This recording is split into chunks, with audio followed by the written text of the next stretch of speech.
ओम शांति।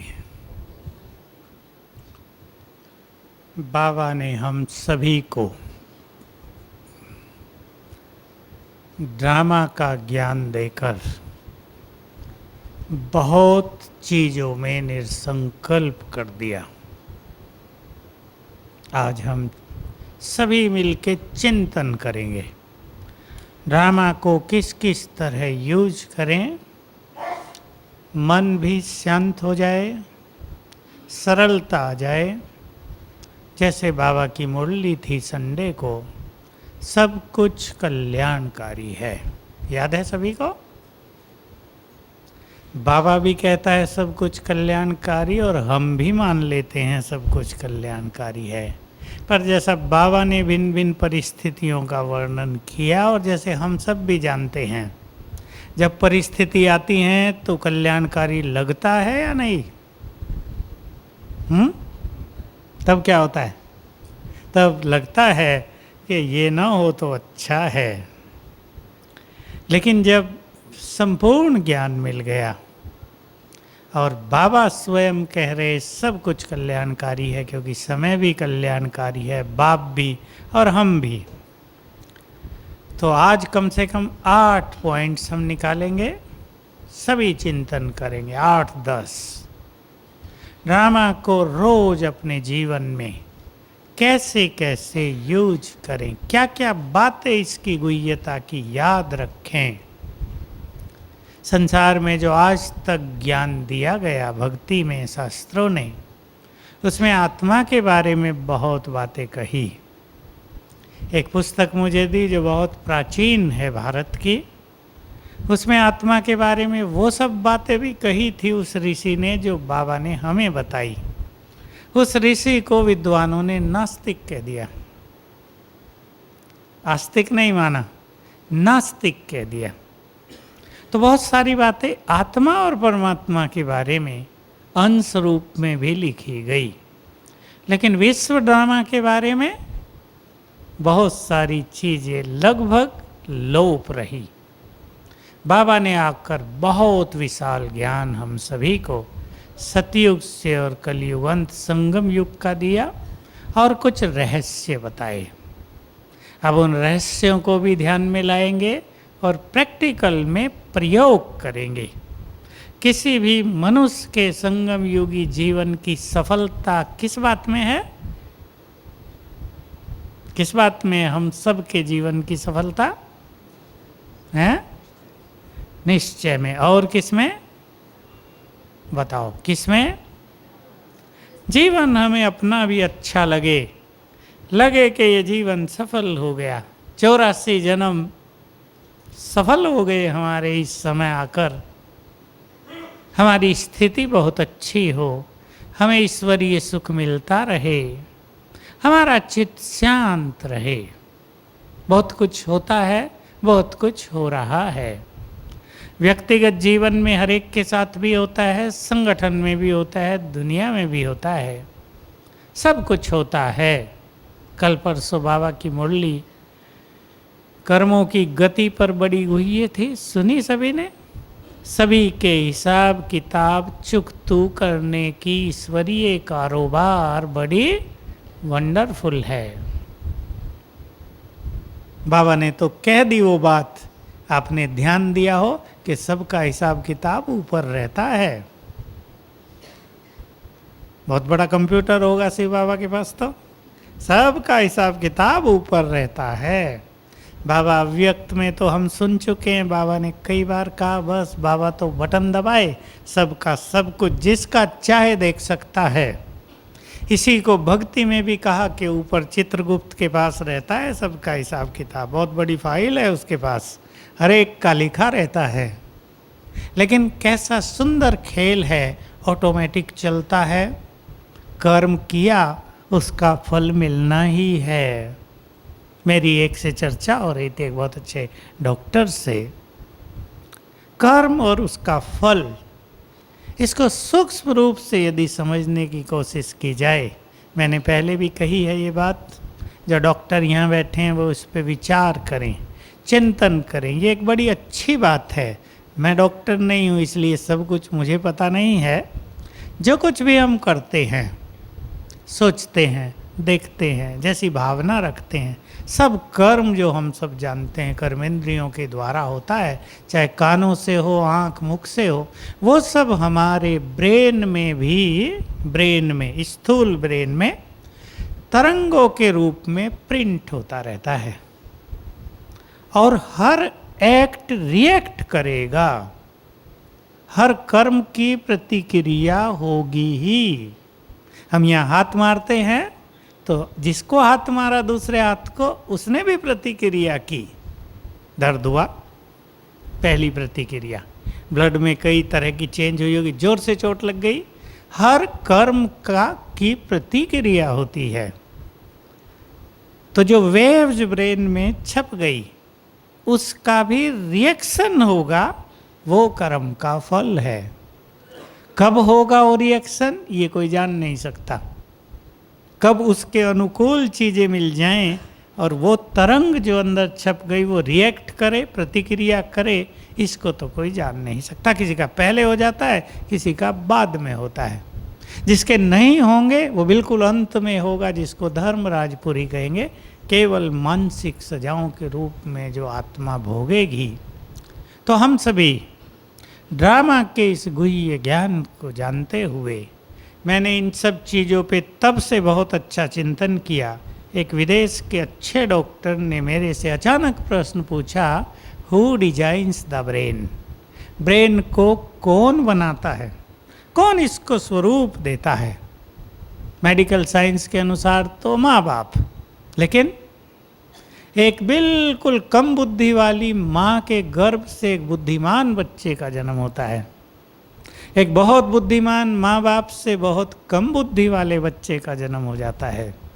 हम आत्मा की बात को तो जानते हैं, इन सब में आत्मा के वाइब्रेशंस ही मुख्य काम करते हैं, शरीर की रचना में भी, ब्रेन की रचना में भी। तो ड्रामा का बहुत गुह्य ज्ञान दिया है बाबा ने। पहली बात, हम कौन हैं ड्रामा में? एक्टर्स हैं, हीरो एक्टर्स हैं। एक्टर के साथ हीरो एक्टर जोड़ दें, हीरो शब्द जोड़ दें। हम हीरो एक्टर्स को सबसे पहला जो हम प्रयोग करेंगे कि मुझे अपने पार्ट का आनंद लेना है। वही एक्टर सफल होगा ना जो अपने पार्ट का खुद आनंद ले, तो सब आनंद लेंगे। एक गीत गाने वाला खुद आनंद न ले रहा हो गीत गाने वाले का, तो सुनने वाले बोर हो जाएंगे ना। उसको खुद एंजॉय करना है अपने गाने को। डांस करने वाला कोई भी अपने डांस को खुद एंजॉय कर रहा हो तो सारे देखने वाले भी भाव विभोर हो जाएंगे। मैं एक्टर हूँ, हीरो एक्टर हूँ, मुझे अपने पार्ट को एंजॉय करना है, इसका आनंद लेना है। ठीक है, अच्छे से अच्छा पार्ट बजाना है। पहली बात, अपने पार्ट को एंजॉय करना बहुत बड़ी बात है। इस पे तो पूरी क्लास भी हो सकती है। अपने पार्ट को एंजॉय करना। कभी कभी मनुष्य दूसरों को देखकर अपने पार्ट के एंजॉयमेंट को छोड़ देता है। इनका बड़ा अच्छा भाग्य है, काश ये मेरा भी होता तो बहुत अच्छा होता। तो जो अपना मिला हुआ है उसका आनंद भी नहीं ले रहे हैं।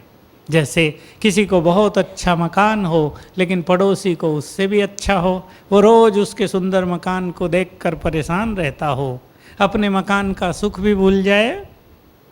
ऐसा इस संसार में बहुतों के साथ हो रहा है। सभी चिंतन करेंगे बहुत अच्छी तरह, जहाँ हम हैं, गरीबी में हैं, बीमार हैं, कम बुद्धि है, देखने में अच्छा पार्ट नहीं है, कम पढ़े लिखे हैं, और कोई हल्की बात है।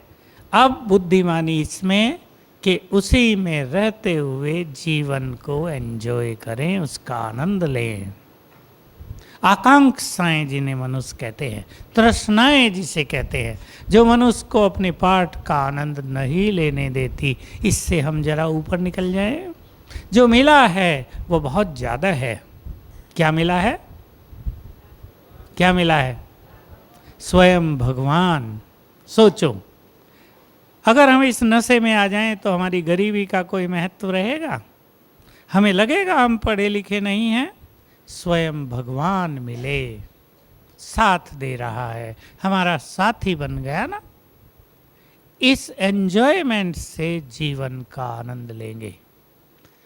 सभी सोचेंगे। फिर आपके सामने संकल्प रख रहा हूं, हर एक अपने जीवन को देखकर विचार करे, मुझे अपने जीवन को कैसे एंजॉय करना है। बिजी लाइफ है तो भी एंजॉय करें। पिछली कॉन्फ्रेंस में एक डॉक्टर युगल मेरे से मिला, ज्ञान लिया है। वो जो बहन थी वो एमडी का एग्ज़ाम दे रही है, अभी अभी फाइनल होना है मार्च में। उसकी लड़की किसी हायर कंपटीशन दे रही है, कोई हायर एजुकेशन के लिए। कहा हम दोनों ही बहुत टेंशन में हैं आजकल, क्या करें। दोनों को एग्ज़ाम देना है, दोनों का उसी एग्ज़ाम पर कैरियर निर्भर करता है, हम दोनों ही टेंशन में हैं, क्या करें। तो पहली तो सिंपल बात मैंने उनको भी कही कि टेंशन में रहने से बौद्धिक क्षमता नष्ट होती है। ये यदि आप टेंशन में रहेंगे तो उस लक्ष्य को आप नहीं पा सकेंगी जो पाना चाहिए। दूसरी बात मैंने उनको यही कही कि एंजॉय क्यों नहीं करते पढ़ाई को, एग्ज़ाम देने को। जो कुछ है उसका आनंद ले तो सफलता भी आनंदकारी होगी। हम सब भी सीखना है, ये सीख लें।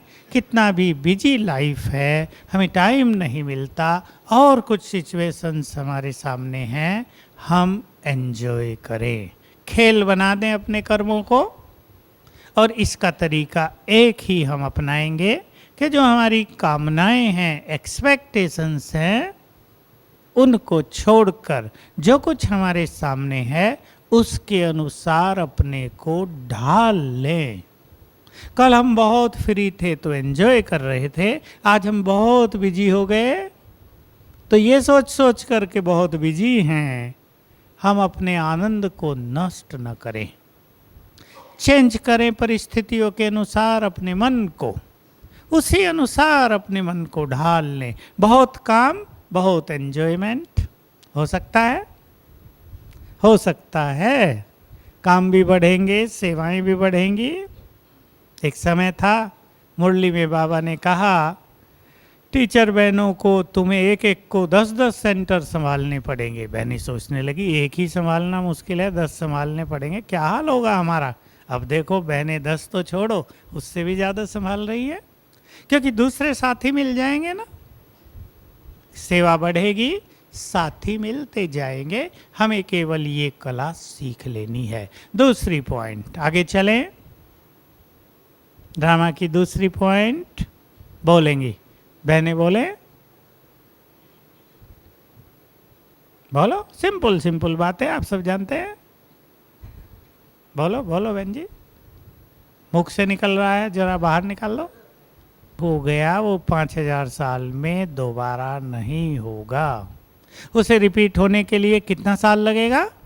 5000 साल। तो मैं एक कोई बात बता रहा था, उसने बहुत अच्छा कहा कि 5000 साल बाद देखेंगे, 5000 साल तो आराम से रहे। कितना अच्छा विचार था, मुझे बड़ा अच्छा लगा। ये एक भाई से बात हो रही थी, उसने कहा 5000 साल से पहले वो घटना रिपीट होगी नहीं, तो 5000 साल तक तो हम आनंद लेना। तो ड्रामा चल रहा है। फिल्म भी जो बनती है, मैंने तो देखी नहीं, पर लोग कहते हैं सीन जल्दी जल्दी बदलते हैं। ये नहीं कि एक सीन 1 घंटा चलता रहेगा, 10 मिनट चलेगा, ऐसा भी नहीं ना, कम से कम चलता है। तो सब कुछ गतिमान है ना। क्या सीखते हैं हम इससे? इसको जाने दें, ये जा रहा है, जाने दें। हमारी आदत क्या है? पकड़ के रखने की। बस इस आदत को जरा ठीक कर लें, फ्लेक्सिबल हो जाएं। जो जा रहा है उसको जाने देना। हम गाड़ी में चलते हैं, ट्रेन में जाते हैं, सीन जा रहे हैं, हम थोड़े सोचते हैं ट्रेन खड़ी करो, बहुत अच्छा सीन है, इसको देखते रहें। सब कुछ बीत रहा है। ऐसा अपने को फ्लेक्सिबल करें, ड्रामा का बहुत अच्छा प्रयोग होगा। चिंतन करें, ड्रामा गतिमान है, इसलिए अपनी गति से चल रहा है, हम इसको रोकेंगे नहीं। ड्रामा रिपीट होता है। तीसरी बात, ड्रामा हूबहू रिपीट होता है। ये बात परेशान करती है या खुश?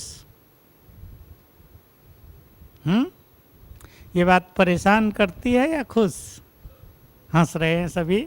परेशान करते हैं मिश्री लाल जी, खुश करती है, बहनों को खुश करती है। और कोई खराब चीज हो गई हो तो बहुत प्रश्न आते हैं इस तरह के कि भाई जब बाबा की ये बात सुनते हैं कि ड्रामा रिपीट होता है तो परेशान हो जाते हैं कि जो हो गया वो फिर होगा। भारी चीज़ें जो हो गई हैं जीवन में, जो दुखदाई चीज़ें हो गई हैं, जिन्होंने चित्त को भारी किया है, वो फिर रिपीट होगा तो क्या सोचेंगे? रिपीट तो 5000 साल के बाद होगा, कल थोड़ा ही रिपीट होने जा रहा है।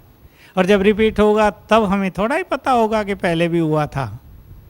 दोनों ही चीज़ें नहीं हैं, इसलिए रिपीट होगा 5000 साल बाद। इसके लिए ही बाबा ने शब्द बोला नथिंग न्यू। तो हर चीज़ को नथिंग न्यू से सरल करते चलें। मैं कई बार सुनाया है, बहुत लोग ऐसे पत्र भेजते हैं क्वेश्चन कि क्या ड्रामा बदल सकता है मेरा पार्ट। बहुत दुख देखा है इस जीवन में, 5 साल दुखों में व्यतीत किए हैं। अगर उसे याद भी करते हैं तो दिल दहल जाता है। बाबा को ऐसा कहो कि वो सीन दोबारा ना आए और कुछ भले आ जाए। सबके साथ कहीं ना कहीं ऐसा हो गया है कि वो घटना दोबारा ना हो तो बड़ा आनंद रहे। तो मेरे को पूछते हैं, एक तो ऐसा परिवार है जो कई बार फ़ोन कर चुका था कि कुछ ऐसा तरीका है कि वो सीन दोबारा ना आए। तो वो भी जानते हैं और हम भी जानते हैं कि रिपीट होगा ही। फिर भी उनकी उत्सुकता देखकर मैंने कहा तरीका है। अगर तुम सचमुच उसे बदलना चाहते हो तो पूरा परिवार आज से ही रोज 8 घंटा योग शुरू कर दो, बस सीन बदल जाएगा। कैसे बदल जाएगा? स्थिति बदल जाएगी ना। स्थिति बदल जाएगी तो उस सीन को स्वीकार कर लेंगे, वो भारी नहीं लगेगा। भारी लग रहा है, उसकी छाया अब तक पड़ी हुई है जीवन पर, इसलिए भारी लग रहा है कि वो न हो। दूसरी बात एक बहुत अच्छी है, उसको मैंने बताई, कई जगह ऐसा हुआ है कि यदि वो न होता तो ये भी न होता। ये क्या? परमात्म मिलन। परमात्म मिलन हुआ है, साफ करना था ना आपको, पहले उसके लिए तैयार करना था। एक ऐसा व्यक्ति आया पिछले साल जो बहुत साहूकार, जिसको दिवाला हो गया, उसका भी यही प्रश्न था कि वो न हो तो बहुत अच्छा है। दिवाले के बाद ही तो वो ज्ञान में आया। मैंने उससे पूछा, अगर तुम्हारे पास धन संपत्ति होती तो तुम बाबा के पास आते?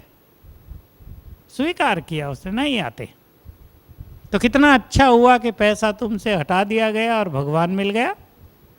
सस्ता है ना भगवान। अगर 5-10 करोड़ खर्च करके, नुकसान करके भगवान मिल जाए, सस्ता हो गया ना। तो क्यों नहीं इस खुशी में रहा जाए कि जो मिला है उससे बढ़कर कोई चीज कीमती नहीं है। सब कुछ चला गया, जाने दो, आगे चले। सोचो आप, मैं खुद नहीं बताना चाहता था। और ड्रामा को कैसे यूज करेंगे? ड्रामा कल्याणकारी है। बाबा ने बहुत अच्छी अच्छी बातें कही हुई हैं। अकल्याण के पर्दे के पीछे कल्याण छुपा रहता है। हम केवल पर्दे को हटाएं विवेक पूर्वक, मैंपन का त्याग करके। जब हम किसी सीन को स्वार्थ की भावना से देखते हैं तो हमें लगता है ऐसा ना होकर ऐसा हो, जहां हम अपना भला देखते हैं। पर बाबा हमारा भला लॉन्ग टर्म में देखना चाहता है, दूर तक। अगर तत्कालीन भला हमारा हो जाए और लंबे काल तक हमें कष्ट हो, वो अच्छा नहीं रहेगा। इसलिए बाबा बाबा ने कई बार एक बहुत अच्छी बात कही है, कई जगह मैंने सुनी, संदेशों में सुनी। बच्चों के 90% विघन तो बाप नष्ट कर लेते हैं, केवल 10% छोड़ते हैं तुम्हारे लिए। हम समझें इस बात को। 10% तो हमें पार करके अपने को शक्तिशाली बनाना चाहिए ना। तो सब कुछ कल्याणकारी हो रहा है। बाबा ने भी कहा ना, कोई मर गया तो कल्याण है, एक्सीडेंट हो गया तो कल्याण है, नुकसान हो गया तो कल्याण है, हम गिर गए, फ्रैक्चर हो गया पैर में तो कल्याण है, किसी ने इंसल्ट कर दी तो कल्याण है कल्याण। अब हम विवेक पूर्वक ध्यान दें, कोई हमारी इंसल्ट करता है, कल्याण कब होगा? जब हम उसके इंसल्ट करने को आधार बनाकर अपनी स्थिति को अचल अडोल कर दें, तो उसका इंसल्ट करना हमारे लिए बहुत कल्याणकारी हो जाएगा। तो हमें अकल्याण की चीज को कल्याणकारी बनाना है अपने अच्छे चिंतन से।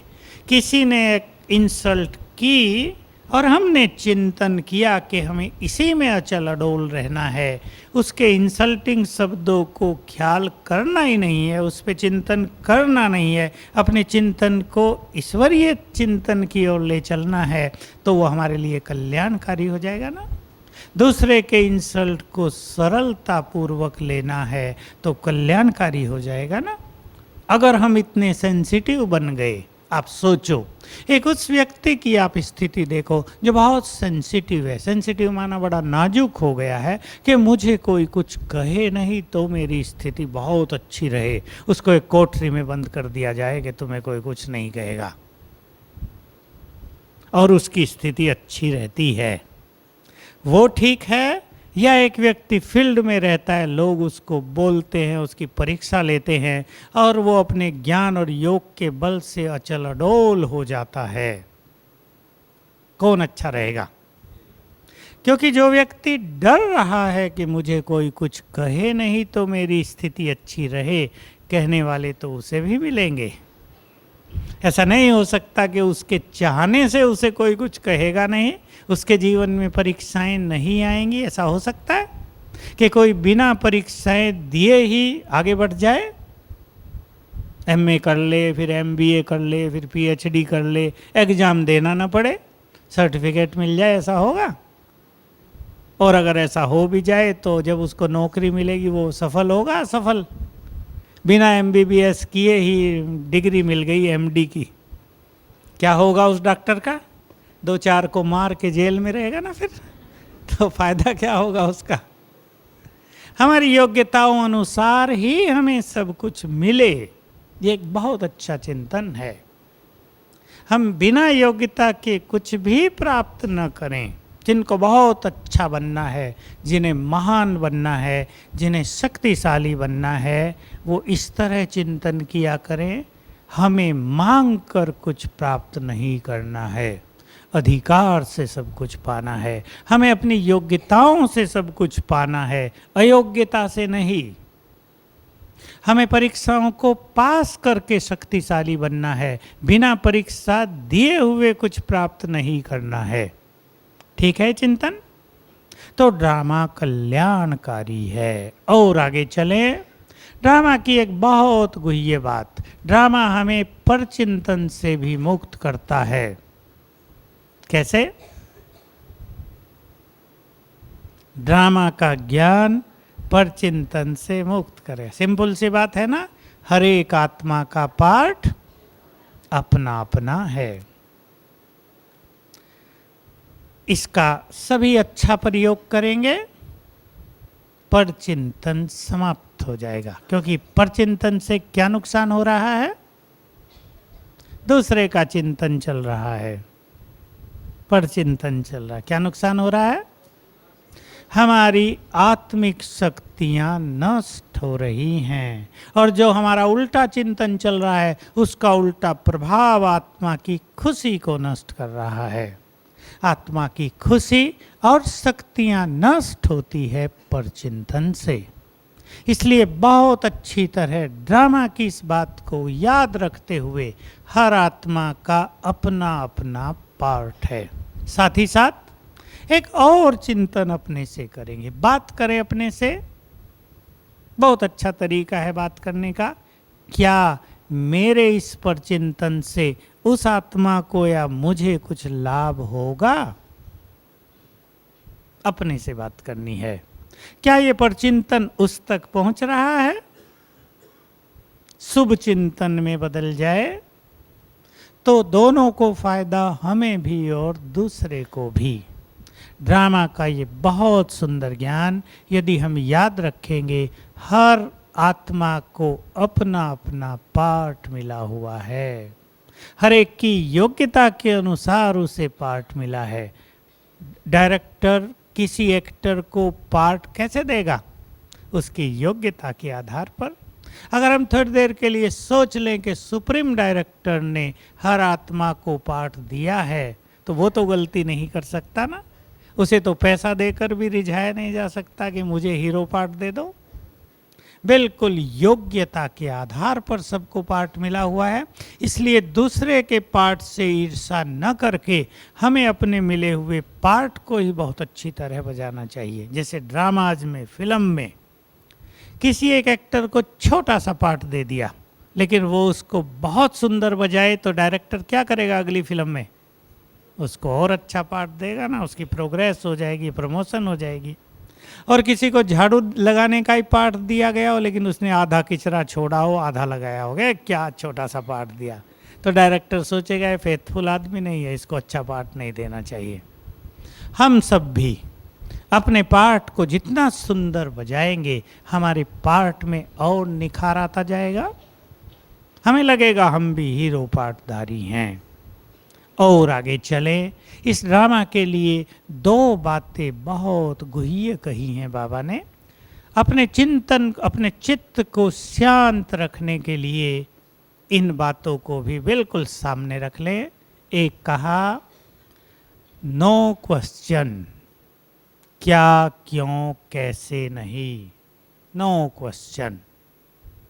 जो कुछ हो रहा है वही एक्यूरेट है। इससे भी गहरी बात कही, आश्चर्य भी नहीं। किसी भी पार्ट को आश्चर्यवत होकर भी नहीं देखो। जो बहुत अच्छा पुरुषार्थ कर रहे हैं, जो अपने चित्त को बिल्कुल शांत रखना चाहते हैं, वो इस पर काम करेंगे। आश्चर्यवत भी नहीं। जो कुछ हो रहा है, नेक्स्ट बात इससे ही जुड़ी हुई, जो बहुत गहरी है, जिसको याद रखने से हम अनेक संकल्पों से मुक्त हो सकते हैं। जो कुछ हो रहा है वही सत्य है, वही होना चाहिए। भगवान वाच है ये, मुरली आ चुकी है ये रिपीट होकर 3 मास पहले। जो कुछ हो रहा है वही सत्य है या नहीं? बोलो क्या कहेंगे, सत्य है या नहीं? वही होना चाहिए। सोच लो अच्छी तरह, वही होना चाहिए। और गहरी बात है, माताएं क्या समझती हैं? वही होना चाहिए जो हो रहा है। देख लो अपने अपने जीवन की रोज की घटनाओं को देखकर, रोज एक फिल्म बन रही है ना हर एक के जीवन में। रोज की एक फिल्म है। जीवन की फिल्म तो छोड़ो, रोज कई बातें आती हैं।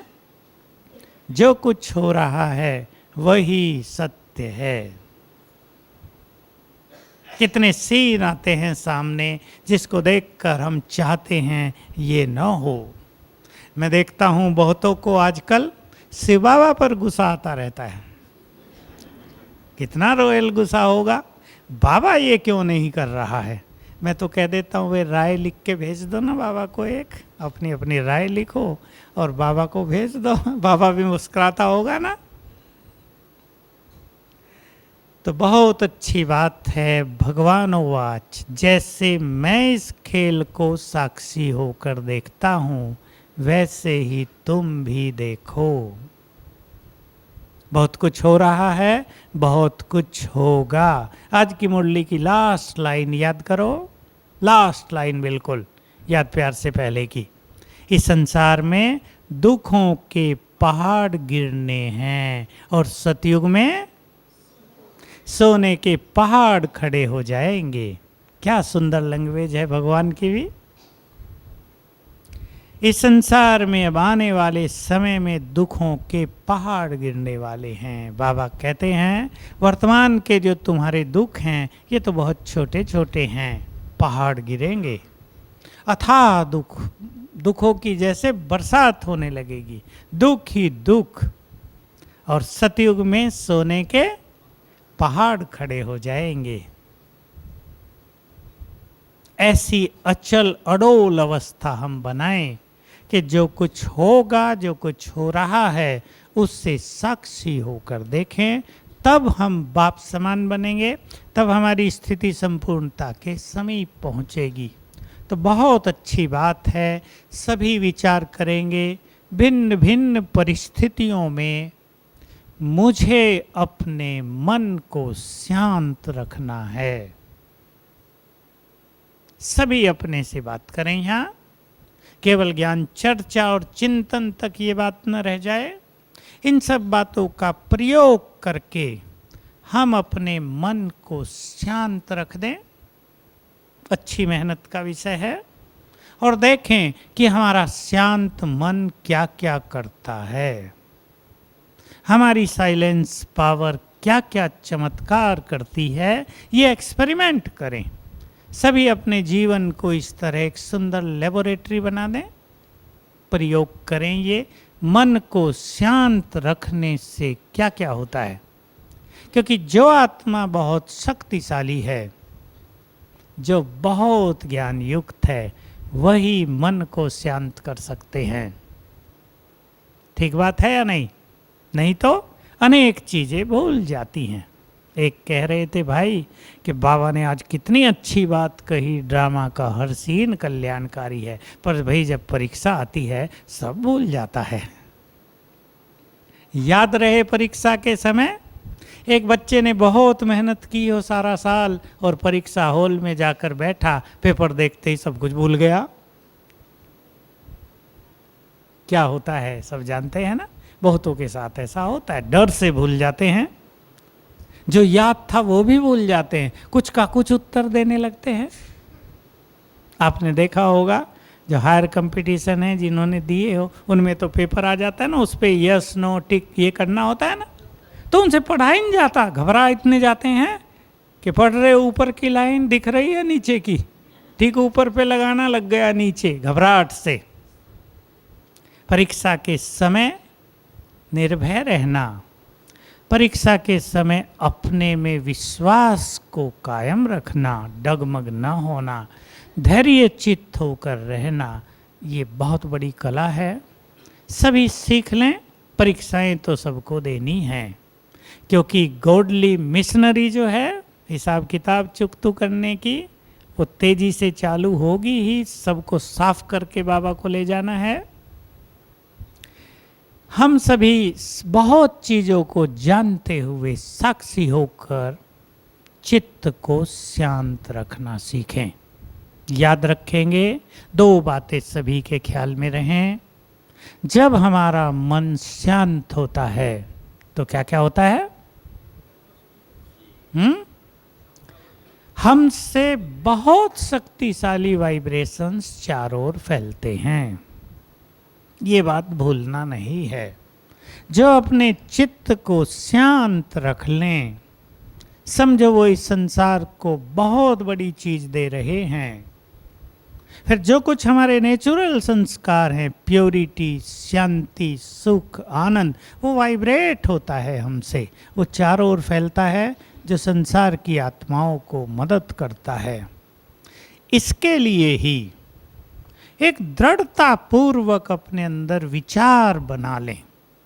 एक विचार है ये, कुछ भी हो जाए मुझे संकल्प शक्ति को नष्ट नहीं करना है। चिंतन करें, इस पे दृढ़ता लाएं। दो बातें हैं यहाँ भी, एक ये है कि कुछ भी हो जाए अवस्था नहीं बिगाड़नी है। बहुत काम आएगी ये धारणा। अपने अंतर मन में इसको समाते चलें, बहुत कुछ होता रहेगा। जो हम चाहेंगे वो नहीं होगा, जो नहीं चाहेंगे वो होगा, जो कभी सोचा नहीं वो परीक्षा जीवन में आ जाएगी। ये सब के साथ होना है। मानसिक रूप से अपने को तैयार करें। कुछ भी हो जाए स्थिति नहीं बिगाड़नी है। ये संकल्प ही बहुत बहुत इफेक्टिवली काम करेगा। किसी ने कुछ कह दिया, ठीक है कह दिया, हमने सुन लिया, खराब बात थी, हमने खराब सुनी, उसने खराब बोली, ये सब ठीक है, लेकिन स्थिति नहीं बिगाड़नी है। वो हमारी चीज़ है, वो हमारे कंट्रोल में है। अपने मन को डिस्टर्ब नहीं करना, अपसेट नहीं करना है, चिड़चिड़े नहीं हो जाना है। ये नहीं बस मन में फिर तूफान चलने ही लगें। आजकल क्या हो रहा है कि मन में जब ज़्यादा तूफान चलते हैं तो बहुतों को एक ही संकल्प आता है, ये जीवन अच्छा नहीं है, भगवान क्या मिला, दुखी हो गए हम तो। बोलते हैं लोग, मेरे आगे बोलते रहते। नाजुकपन आ गया आत्माओं में बहुत। भूल गए कि हमें परीक्षा देकर बहुत शक्तिशाली बनना है। आज भी बाबा ने कहा, बाप आए हैं तुम्हें पढ़ाकर स्वर्ग का स्वराज दिलाने के लिए। जिनको स्वराज देना हो, जिनको स्वराज लेना हो, सोचो वो कमज़ोर होंगे? वो सोचेंगे कि हमें कोई कुछ कहे नहीं? प्राइम मिनिस्टर सोचता है अखबारों में मेरी गिलानी ना हो? सोनिया गांधी सोचती है ये तो बहुत गिलानी कर रहे हैं, मुझे पद छोड़ देना चाहिए। प्रेसिडेंट ने सोचा कि लोग बहुत बुराई कर रहे हैं, क्या करूंगी प्रेसिडेंट बनकर, इन्होंने तो शांति भंग कर दी। सोचा कलयुग के लोग भी यदि इतने शक्तिशाली रहते हैं कि यदि कुछ पाना है तो कुछ सुनना ही पड़ेगा, क्या हम नहीं सोच सकते? हमें सब कुछ पाना है, वहाँ तो बहुत थोड़ा है। अगर हमें सब कुछ पाना है तो सब कुछ सुनना ही पड़ेगा। जो सुन ले वो महान, और जो न सुने, जो न सुने वो तो कमरे में बंद होके बैठ जाए, कोई कुछ बोले नहीं। लेकिन कमरे में बंद हो जाएंगे, हम अकेले भी हो जाएंगे तो क्या होगा? हमारे अपने ही संकल्प रूपी मच्छर भी तो हमें शांत नहीं होने देंगे। कैसे मनुष्य अकेला रहेगा? उसको फील्ड में रहना है। तैयार हैं सभी? कुछ पाना है तो सुनना है। बोलो बहनें तैयार हैं? या सुनाने के लिए सब तैयार हैं, सुनने के लिए नहीं? सुनाना तो सभी जानते हैं संसार में, लेकिन सुनना, जो ज़्यादा सुनाते हैं दूसरों को, उनमें सुनने की शक्ति समाप्त हो जाती है। इसलिए जिनको सुनने की शक्ति और सहन शक्ति बढ़ानी है, उन्हें सुनाने की शक्ति को ज़रा कम यूज करना चाहिए। फटाफट सुना देते हैं ना, किसी ने कुछ गलती की, सुनानी चाहिए एक बात, सुनाएंगे 10। मौका अच्छा मिल गया है सुनाने का, अंदर जो था वो बाहर निकालने का। इससे हमारी शक्तियाँ नष्ट होती हैं। तो सभी ये लक्ष्य बना लें, न स्थिति को बिगाड़ना है, न संकल्प शक्ति को नष्ट करना है। करेंगे ड्रामा को यूज। और अंतिम बात, ड्रामा का सबसे सुंदर सीन अब हमारे सामने है। केवल सामने ही नहीं, हम भी उसमें हैं। कितना अच्छा है कि जब भगवान संसार बदलने आया, हम भी उसके साथ हैं। केवल देखने वाले नहीं, एक्टर हैं। उसने हमें अपना साथी बना लिया है, उसने हमें चुन लिया है कि मेरे योग्य तुम हो, आ जाओ मेरे साथ। इस बात का आनंद लें हम बहुत ज़्यादा। तो अपनी वर्तमान प्राप्तियों को देखते हुए इस ड्रामा में, प्राप्तियों की बात आजकल स्लोगन और वरदान में आ रही हैं, अपनी प्राप्तियों की एक लिस्ट बना ले सभी। आज ही एक भाई ने लिखी लिस्ट, मुझे कहा, मैंने उससे पूछा कि क्या क्या मिला है बाबा से। हंसने लगा, क्या मिला है? मतलब उसको कुछ समझ में नहीं आ रहा था क्या मिला है, बाबा से क्या मिला है। फिर हम दोनों बैठे और हमने लिस्ट तैयार की, बाबा से क्या क्या मिला है। कितनी लिस्ट रही होगी वो? 50। बहुत 25 तो बहुत पावरफुल चीज़ें जो हमें बाबा से मिली हैं, अगर हमें वो याद रहें तो हम सदा अपने इस भाग्य की खुशी में रहेंगे ना। कितना सुंदर ड्रामा है। ड्रामा के अंत में भगवान का साथ मिल गया। जो कल्पनाएं थी वो साकार हो गई। जो चारों युगों में कभी नहीं देखा था वो देखने को मिल गया।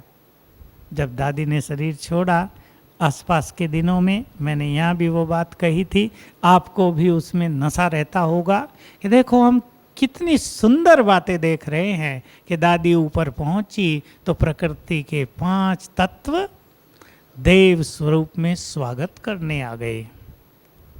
कितनी सुंदर बात थी। दादी विदाई ले रही है वतन से, जो इस संसार में कोई नहीं जान सकता और देख सकता, वो सब हमने जाना और देखा ना।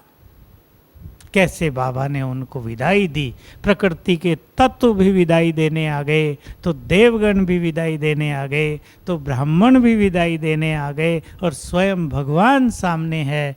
कहा तुम तो बड़े भाई हो, उठो गले मिलो। क्या सुंदर सीन देखा ना सभी ने। यहाँ से गले मिले और लोप कर दिया। तो जो कुछ चारों युगों में नहीं देखा नहीं सुना, जो तीनों लोकों में तीनों कालों में संभव नहीं, वो सब हम देख सुन रहे हैं ना, एक्ट कर रहे हैं। अपने इस महान पार्ट की खुशी में आ जाएं सभी। अब भी देखेंगे ना बहुत कुछ। 6 मास देखने को मिलेगा। वो सब कुछ देखेंगे जिसके लिए तपस्वियों के नैन तरसते हैं, जिसके लिए बड़े बड़े ऋषि मुनि रात दिन मंत्र जाप करते हैं। वो सब हम देखेंगे और सुनेंगे। तो ऐसा अपना सुंदर भाग्य इस ड्रामा में देखते हुए सभी ड्रामा का यूज करें। कितनी बातें हो गई मुझे पता नहीं, 8 तो हो गई होंगी। हो गई 5 स्वरूपों का अभ्यास चालू है या छूट गया? जिसका चालू है हाथ उठाएं। अच्छा, वेरी गुड, 50%। बहुत अच्छी बात है। जिसका चालू नहीं है वो हाथ उठाएं जरा। हाँ ठीक है। माताएं उठाएं, माताओं ने उठाया नहीं। ट्रेनिंग भट्टी की कुमारियां भोजन करके ट्रेनिंग सेंटर में दादी रतन मोहिनी जी से मिलेंगी। तो सभी इस पर ध्यान देंगे बहुत ज़्यादा। जो नहीं कर रहे हैं, हो सकता वो कम कर रहे हों। 2 बार कौन कर लेते हैं सारे दिन में? 8 बार। अच्छा, 4 बार। अच्छा ठीक है, बढ़ाएंगे क्योंकि इससे हमारी चित्त की एकाग्रता बढ़ती है और जीवन में नए नए अनुभव होते हैं। इसको ढीला नहीं करना है। बाबा रिजल्ट पूछेगा आते ही, होमवर्क दिया था, किस किस ने किया है। वैसे वो पूछे न पूछे, इनाम तो साथ साथ मिल जाता है। साथ साथ श्रेष्ठ स्थिति और ईश्वरीय सुख इसका इनाम मिल जाता है। इसलिए बहुत अच्छी तरह लगन से, जिसका छूटा हो, बाबा ने क्या कहा था, दिन में छूट जाए तो रात को पूरा करके ही सोना है। 10 मिनट दे दो एक्स्ट्रा, 1 मिनट में भी 5 स्वरूप करके 10 बार करके ही सो, तो अगले दिन बहुत अच्छा अनुभव रहेगा। ओम शांति। अभी सभी एक ही स्वरूप में बैठेंगे। हम सभी फरिश्ते हैं, कमल आसन पर हैं। सभी कमल आसन पर आ जाएं। देखें अपने फरिश्ते स्वरूप को। मैं चमकती हुई आत्मा प्रकाश के शरीर में विराजमान हूँ। कमल आसन पर लाल लाइट कर दें। कमल आसन पर ऊपर से सर्वशक्तिवान से निकली हुई 8 शक्तियों की किरणें मुझ में समा रही हैं। बार बार इस संकल्प को याद भी कर लें और अनुभव करें, शक्तियाँ मुझ में समा रही हैं।